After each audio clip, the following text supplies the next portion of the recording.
கிறிஸ்தவர்கள் அப்படின்னு சொல்லும் பொழுது அவர்கள் ஜெயித்தவர்கள்.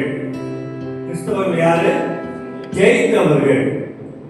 கிறிஸ்துவம் என்பது ஜெயிக்கிறதான ஒரு காரியம். ஏன்னு சொன்னா நம்முடைய ஆண்டவராகிய இயேசு கிறிஸ்து அவர் பேருடைய சிலுவையிலே அவர் அடிக்கப்பட்டார், அதாவது மரித்தார், எல்லாம் ஏழவார்த்தை பேசினார், முடிந்தது என்று சொன்னார். ஆனா இதே சிலுவை நமக்கு இன்னைக்கு ஒரு உலகத்தில் எங்க பார்க்கிற சிலுவை ஒன்று பார்க்கும் பொழுது மக்களுக்கு ஒரு பயம் உண்டாகிறது. ஏனென்றால் இந்த சிலுவை இன்னைக்கு உயிரோடு எழுந்து இன்றைக்கும் உயிரோடு இருக்கிற எல்லா இடங்களிலும் இயேசு ஜெயித்தார். ஆகவே நாமும் ஜெயிப்போம். இயேசு உயிர்த்தார், ஆகவே நாமும் உயிர்ப்போம். மரித்தவர்கள் மரித்தவர்களாக இருக்க முடியாது. அவர்கள் இயேசு வரும் பொழுது உயிரோடு எழுந்திருப்பார். இதுதான் கிறிஸ்துவனுடைய நம்பிக்கை.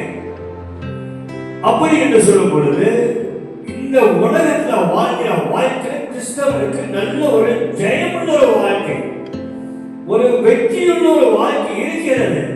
ஆனால் நாம் பயன்படுத்துவது கிடையாது. யாருடைய தப்பு? கிறிஸ்தவனுடைய தப்பு. இயேசு ஜெயித்தார் அப்படின்னா என்னுடைய கிறிஸ்தவ வாழ்க்கை ஜெயமுள்ள ஒரு வாழ்க்கையாக இருக்கிறது. சொல்கிறது ஜெயம் கொள்கிறவனுக்கு எல்லாம் அப்படி சொல்லிட்டு பாருங்க. என்ன வேணும்? என்ன வேணும்? நான் வெற்றி பெறணும் அப்படின்னா எனக்கு என்ன வேணும்? எனக்கு ஒரு வாக்கு தத்தம் வேணும். இல்லையா? எனக்கு ஒரு வாக்கு தத்தம் வேணும். பிளைன்ல போறேன் அப்படின்னா பாஸ்போர்ட் வேணும். பாஸ்போர்ட் வேணும். பாஸ்போர்ட் இல்லைன்னா செய்ய முடியாது, போக முடியாது. வாழ்க்கையை நல்ல கவனிக்கணும்.